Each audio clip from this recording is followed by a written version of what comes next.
বাবার সাথে শপিং করতে গিয়ে একটা ছেলের দিকে চোখ আটকে যায় তানহার।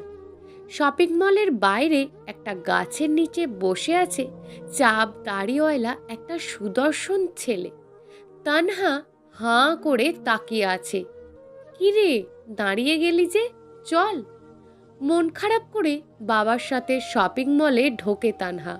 তাড়াহুড়ো করে অল্প কিছু শপিং করে বের হয়, কিন্তু ছেলেটা নেই। এটুকু সময়ের মধ্যে কোথায় গেল? তানহা চারিদিকে খুঁজে বেড়ায়। বাবা তাকে জিজ্ঞেস করলো, কি রে, কাকে খুঁজছিস? কাউকে না, চল তাহলে। বাবার সাথে বাড়ি চলে আসে তানহা। মাথার মধ্যে সবসময় ওই ছেলেটার কথা ভাসছে, নামটাও জানা নেই। নিজের রুমে এসে ফোনটা হাতে নেয়, আবোল তাবোল অনেক নাম দিয়ে সার্চ দেয়, কিন্তু ছেলেটার আইডি পায় না। মন খারাপ করে বসে থাকে তানহা। পরের দিন আবার তানহা শপিং মলে যায়। সেই গাছের নিচে বসে থাকে কিছুক্ষণ। আশেপাশের মানুষকে ছেলেটার কথা জিজ্ঞেস করে, কিন্তু কেউ কিছু বলতে পারে না। এভাবেই 1 মাস কেটে যায়। ভার্সিটির রাস্তাঘাট সব জায়গায় ছেলেটাকে খোঁজে তানহা, কিন্তু তার দেখা আর মেলে না। আজ তানহা ও তানহার বোন তোহা আর তানহার বাবা বের হচ্ছে। উদ্দেশ্য, তোহাকে কলেজে ভর্তি করাতে যাবে। তোহাকে ভর্তি করতে গিয়ে অফিস রুমে আবার সেই ছেলেটাকে দেখতে পায় তানহা। তানহার খুশি দেখে কে, খুশিতে নাচতে ইচ্ছে করছে। এক দৃষ্টিতে তাকিয়ে আছে ছেলেটার দিকে। ছেলেটা তোহার কলেজের স্যার, নাম তার নাহিদ।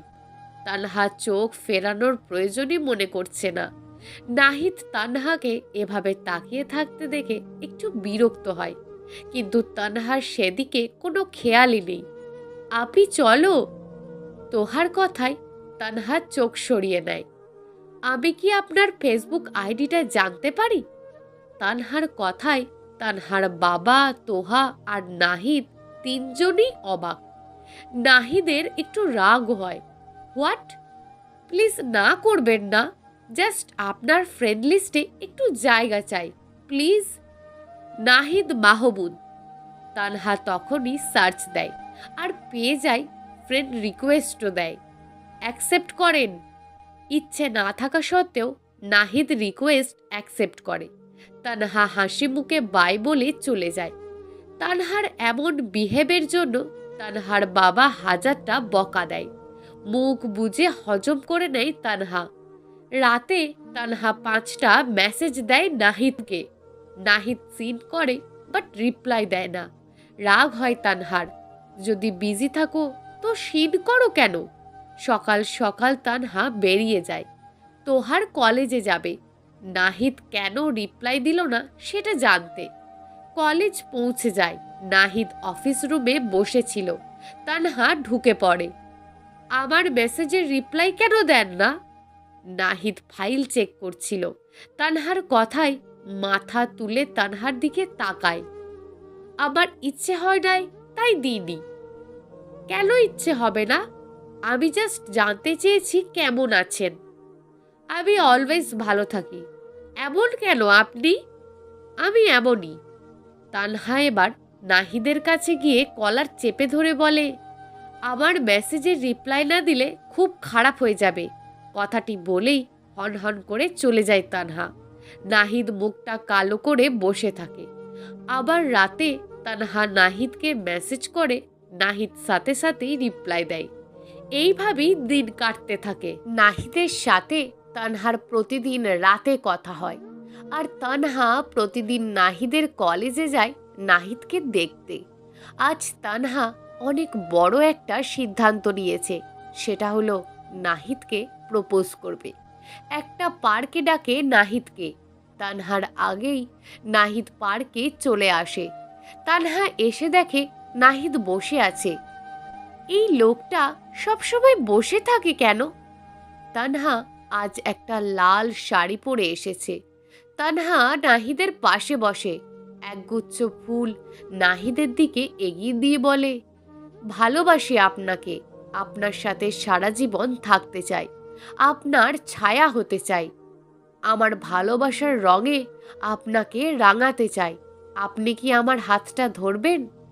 নাহিদ তানহার কাছ থেকে ফুল নিয়ে বলে, চলে যাও তানহা, আমি তোমাকে ভালোবাসতে পারবো না। কেন? আমার প্রবলেম কোথায়? তোমার কোনো প্রবলেম নেই, কিন্তু আমার আছে। তানহা উঠে দাঁড়িয়ে বলে, মানে? নাহিদ পিছন থেকে দুটি লাঠি বের করে তাতে ভর দিয়ে দাঁড়ায়। তানহা দুপা পিছিয়ে যায়। আমার একটা পা অকেজো, লাঠি ছাড়া হাঁটতে পারি না, তাই সারাক্ষণ বসে থাকি। তুমি চলে যাও তানহা। তানহা নাহিদের পায়ের দিকে তাকিয়ে আছে। পাটা ভীষণ চেকুল। তানহার চোখ দিয়ে অনবরত পানি পড়ছে। ভালো, আমিও তোমাকে বাসি তানহা, কিন্তু আমি তো হাঁটতে পারি না। আমি তো তোমার যোগ্য না। তোমাকে কখনো ভালো রাখতে পারবো না। অনেক ভালো কাউকে পাবে তুমি, অনেক ভালো থাকবে। নাহিদ দুপটা চোখের পানি মুছে চলে যেতে চাইলে তানহা নাহিদকে পিছন থেকে জড়িয়ে ধরে। আপনার পা আছে কি নেই, আপনি হাঁটতে পারেন কি পারেন না, এতে আমার কিচ্ছু যায় আসে না। আমি আপনাকে ভালোবাসি। জাস্ট পায়ের জন্য আপনাকে ছেড়ে দেব ভাবলেন কি করে? আমার তো পা আছে, তাতেই হবে। নাহিদ ঘুরে তানহাকে জড়িয়ে কান্না করে।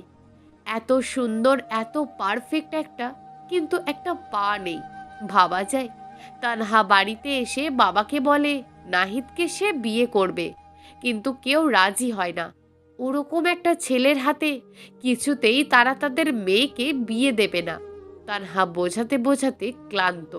সর্বশেষে সিদ্ধান্ত নেয় তারা পালিয়ে যাবে। নাহিদ প্রথমে রাজি হয় না, কিন্তু পরে তানহার জোড়াজুড়িতে রাজি হয়ে যায়। ইয়া বড় একটা লাগেজ নিয়ে রাস্তার পাশে দাঁড়িয়ে আছে তানহা। নাহিদ একটা সিএনজি নিয়ে আসে। তানহা তাতে বসে। তানহা, কাজটা মনে হয় ঠিক হলো না। একদম ঠিক হয়েছে। ভালোবাসি আপনাকে, বিয়ে করব অন্য কাউকে? বাবাকে ভালো করে বোঝাতে পারতে। চেষ্টা করেছি, কাজ হয়নি। নাহিদ তানহাকে নিয়ে নাহিদদের বাড়িতে আসে। নাহিদের মা আর বাবা আছে। বাড়িটা ছোট। বাবা মায়ের সম্মতি নিয়ে নাহিদ তানহাকে বিয়ে করে নেয়। শুরু হয় নতুন যুদ্ধ। তানহাকে রান্না করতে দেয় নাহিদের মা। তানহা তো রান্না করতে পারে না। নাহিদ হেল্প করে। নাহিদের বাড়িতে বাথরুম নেই, পুকুরে স্নান করতে হয়। নাহিদ কলেজ থেকে যা বেতন পায় তা দিয়ে টেনে টুনে সংসার চলে। প্রতিদিন সকালে উঠে রান্না বাড়া, বাসন কোসন মাজা সহ সব কাজই করতে হয়। তানহার জীবনে এসব করতে হয়নি, কিন্তু এখন এসব করতে হচ্ছে। সারাদিন খেটে খুঁটে সন্ধ্যাতে একটু রেস্ট নেয়ার সময় পায় তানহা। রুমে বসে আছে তানহা। ফোনটা নাহিদকে দিয়ে দিয়েছে। নাহিদের ফোনটা নষ্ট হয়ে গেছে।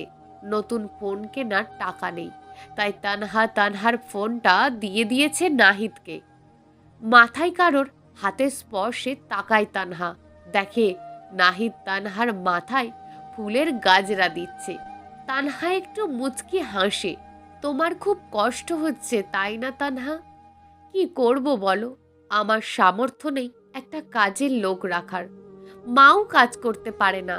যখন তুমি ছিলে না, আমি বাসায় এসে সব করতাম। আর তুমি এত কেন করতে যাও? আমি বাসায় এসে করে নেব। আমার একটুও অসুবিধা হচ্ছে না। সারাদিন খেটে খুঁটে এসে তুমি বাড়ির কাজ করবে, এটা একদমই না। বলছিলাম কি, আমি না বাড়ি থেকে আসার সময় কিছু গয়না নিয়ে এসেছিলাম। তুমি ওগুলো বিক্রি করে একটা ওয়াশরুম যদি বানাতে। মাথা নিচু করে বলে তানহা। নাহিদ তানহার মুখটা উঁচু করে বলে, তোমার গহনা তোমার কাছেই থাক, আমি বেতন পেলে বানিয়ে দেব। কিন্তু? কোনো কিন্তু না। যাও, খাবার নিয়ে এসো, খুব খিদে পেয়েছে। তানহা খাবার নিয়ে আসে। নাহিদ নিজে খায় আর তানহাকেও খাইয়ে দেয়। পরদিন সকালে নাহিদ কলেজে চলে যায় এবং সে সেই দিনই বেতন পায়। তাই দিয়ে সে একটা ওয়াশরুম বানাবে ঠিক করে। কিন্তু মায়ের ওষুধ, এবং সংসারের যাবতীয় খরচ বহনের পর ওয়াশরুম বানানোর টাকাটা আর বাঁচে না। তাই খুব চিন্তিত হয়ে পড়ে। তানহা নাহিদের চিন্তার কারণ বুঝতে পারে। শেষমেশ তার গয়নাগুলো নাহিদের হাতে দিয়ে বলে, এগুলো বিক্রি করে আপাতত কিছু টাকা জোগাড় করে ওয়াশরুমটা বানাতে। কারণ শুধু তানহার নয়, নাহিদের অসুস্থ মায়েরও ওয়াশরুম না থাকার কারণে খুব সমস্যা হয়। তাই সবার কথা ভেবেই সে তার গয়নাগুলো নাহিদের হাতে তুলে দেয়। কিন্তু নাহিদ নিতে না চাইলে তাকে বলে, যখন তোমার রোজগার সামর্থ্যের মধ্যে চলে আসবে তখন না হয় তুমি আবার আমায় সোনার গয়না কিনে দিও, কিন্তু এখন এগুলো দিয়ে একটু সাহায্য করার সুযোগ আমায় দাও নাহিদ। নাহিদ কথাটা শুনে আর না করতে পারেনি। এটাই ভালোবাসা। রূপের প্রেম ক্ষণিকের, আর মনের প্রেম সারা জীবনের। ভালোবাসলে মন দেখে ভালোবাসা উচিত, রূপ দেখে না। আর দ্বিতীয় হলো অর্থ। হ্যাঁ, অর্থ সবার জীবনেই প্রয়োজন, কিন্তু তার সাথে প্রয়োজন মানসিকতার ও বিবেকের। প্রিয় দর্শক, এই গল্পটা আপনাদের কেমন লাগলো তা অবশ্যই একটি কমেন্ট করবেন।